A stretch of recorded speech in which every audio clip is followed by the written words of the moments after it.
teman-teman, ketemu lagi ya di Bincang Bola kita kali ini. Dan hari ini saya ingin melakukan match reaction gitu ya. 5-3 melawan Barcelona gitu.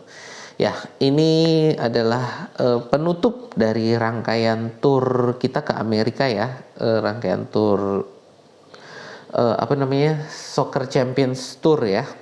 Eventnya kita kali ini.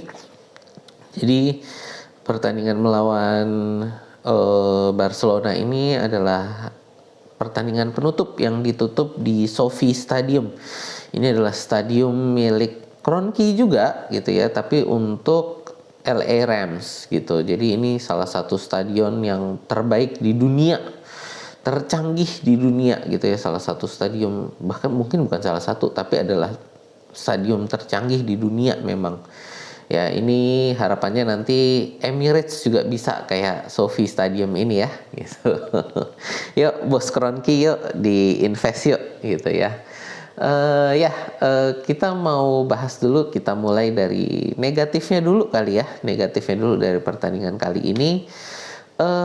Itu adalah kesalahan individual ya. Kesalahan individual itu masih banyak yang berujung pada 3 gol gitu. Jadi 3 gol kita itu berujung dari kesalahan individu. Yang pertama itu saya lihat itu adalah Gabriel yang gagal marking Lewandowski ya. Jadi ketika ada bola pantul dari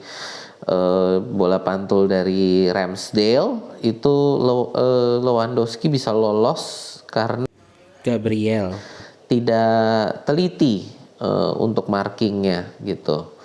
Yang berikutnya itu gol kedua itu berawal dari blocking setengah hati dari Odegaard gitu, yang berujung pada pantulan sehingga Ramsdale tidak bisa menggapai bola tendangan bebasnya gitu ya. Jadi udah mati langkah dia karena tadi pantulan dari Odegaard yang blockingnya setengah hati. Yang terakhir itu Rob Holding ya, memang nih back kita yang di kursi panas lah saat ini gitu ya, Rob Holding itu. Jadi baru masuk sebentar dia sudah melakukan kesalahan, kehilangan bola sendiri, jadi kepleset sendiri gitu kan. Dia di situ lalu ya berujung pada gol ketiga. Ya itu, jadi individual error ini harus segera diminimalisir lah ya. Diminimalisir dan segera dilatih lagi supaya ini tidak terjadi. Jadi individual error ini harus segera dihilangkan sebelum kita masuk ke musim 23-24 ini ya. Ya, berikutnya kita lihat negatif yang kedua ini adalah Saka sekali lagi gagal mengeksekusi penalti gitu ya. Jadi ini yang kedua dan back to back ya untuk Saka gagal eksekusi penalti. Ya memang penalti ini sepertinya Arteta percayakan memang kepada Saka, tapi ya ini permainan mental sih memang untuk penalti ini. Dan ini juga harus segera oleh Arteta, harus segera dibahas mungkin di dalam tim ini gimana tentang penalti yang diambil oleh Saka gitu ya. Menurut saya ini harus ya, karena penalti ini krusial juga ya. Ini harus segera dibahas, apa mungkin dilatih lagi lebih tentang ke Saka ini untuk penalti, karena ini kemarin bukan di blok ya, tapi memang miss. Jadi sama seperti kalau nggak salah kemarin lawan West Ham ya, yang miss juga gitu kan. Jadi back to back ini gagalnya adalah karena miss. Jadi bukan karena diblok oleh kiper, tapi miss, memang sama sekali tidak on target gitu. Kalau diblok oleh kiper, oke, mungkin itu adalah keberuntungan kiper gitu ya, kemampuan kiper bisa jadi. Tapi bahwa ini miss, ini berarti adalah skill dari Saka sendiri dalam, atau bahkan mungkin kekurangan percayaan diri gitu ya pada saat dia mengambil penalti. Jadi mentalitas Saka ini mungkin juga perlu digosok lagi nih oleh Arteta ketika dalam mengambil penalti, karena penalti menurut saya itu bukan masalah skill, lebih ke masalah mentalitas gitu ya. Jadi mentalitasnya mungkin perlu diasah lagi. Oke, itu negatif yang saya lihat dari pertandingan melawan Barcelona ini. Untuk positifnya ya, untuk positifnya kita lihat bahwa penyerang kita tajam. Ya, Saka itu gol pertamanya dia ngeri banget itu ya. Ya tadi makanya sekali lagi saya bilang bukan masalah skill lah ya dia untuk penalti ini. Jadi gol pertamanya Saka ini ya dari posisi yang sempit sekali gitu kan. Jadi luar biasa juga. Yang kedua, untuk penyerang ini saya lihat adalah Kai Havertz ya.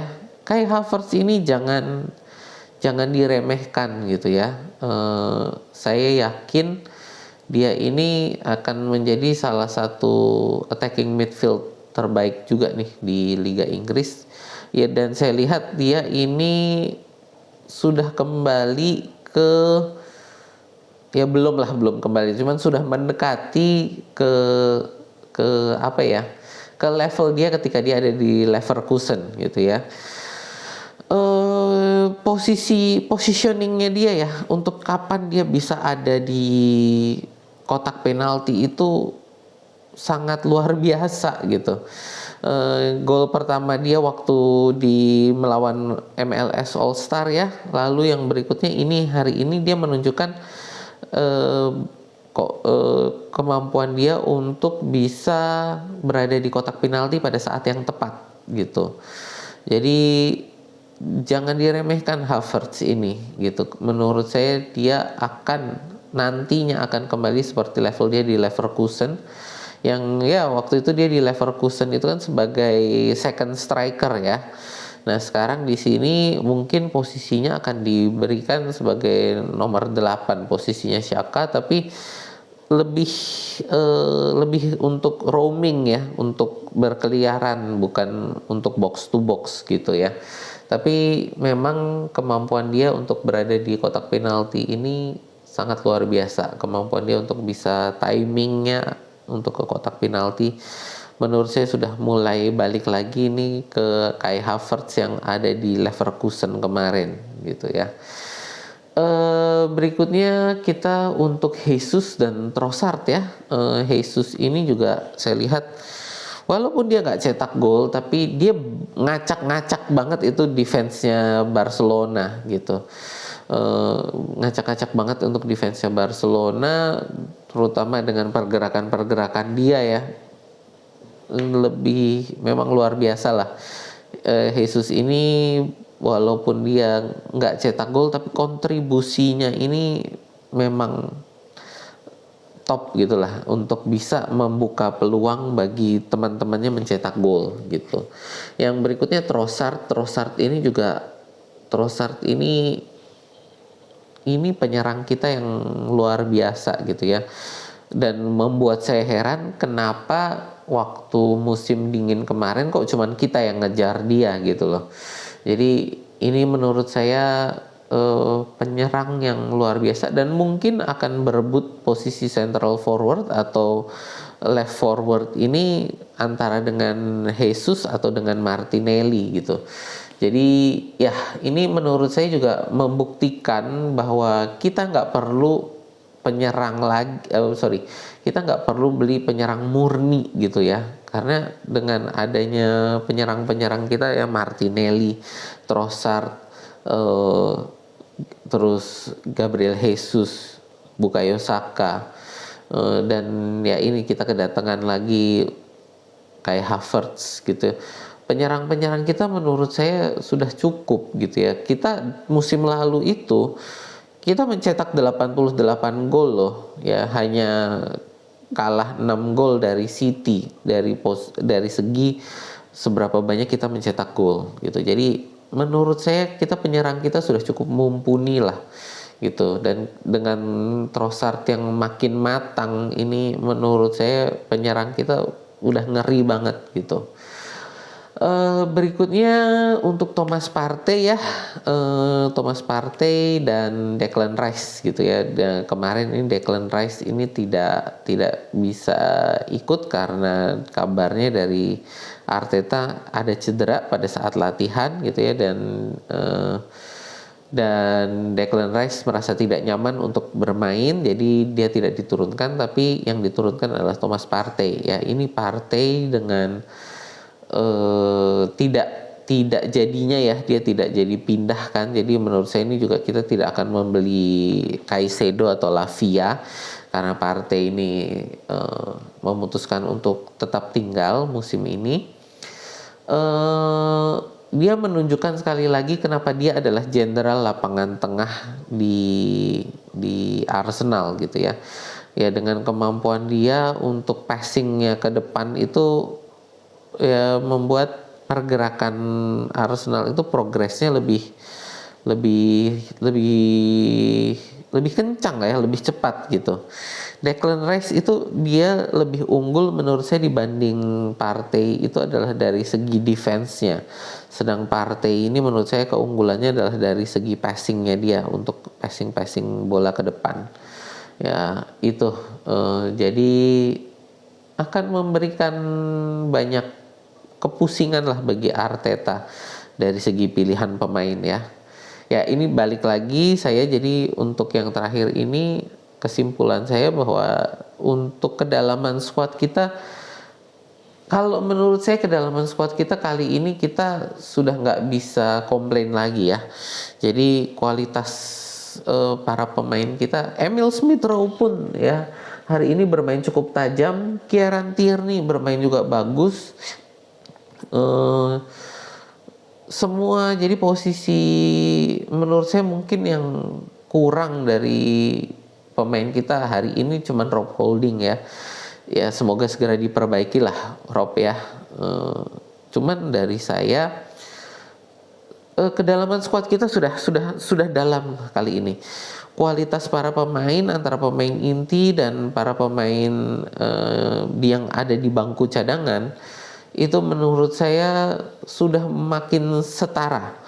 Jadi apakah kita bisa melakukan rotasi seperti Manchester City? Saya rasa kita sudah bisa kali ini untuk melakukan rotasi seperti Manchester City gitu ya. Dan ini kemarin pertandingan melawan Barcelona ini juga kita belum kekuatan penuh gitu kan. Ya, yang dibilang oleh Xavi bahwa kita bermainnya terlalu intens gitu kan untuk permainan friendly. Kalau dari saya dibalas juga itu kan sama Arteta dari press con-nya. Intinya sih bilangnya Arteta itu ya lu tackle keras-keras ya kita juga main serius lah gitu. Ya itu jadi ya kita sudah melihat bahwa Arsenal ini intensitas permainannya makin naik juga gitu ya, karena dari semua lini dan dari semua pemain, bahwa itu pemain inti atau dari yang keluar dari bangku cadangan, ini sudah mulai setara gitu ya, untuk udah mulai setara secara kualitas gitu. Ya itu ya teman-teman kesimpulan kita untuk laga penutup di Tour Amerika ini. Dan ya saya harap kita nanti di Liga juga permainannya makin memperlihatkan ya bahwa kondisi pemain kita ini memang ada di posisi yang pantas, ada di sebagai pesaing juara lah gitu ya. Ya itu saja dari saya, sampai jumpa lagi kita di bincang bola kita berikutnya ya.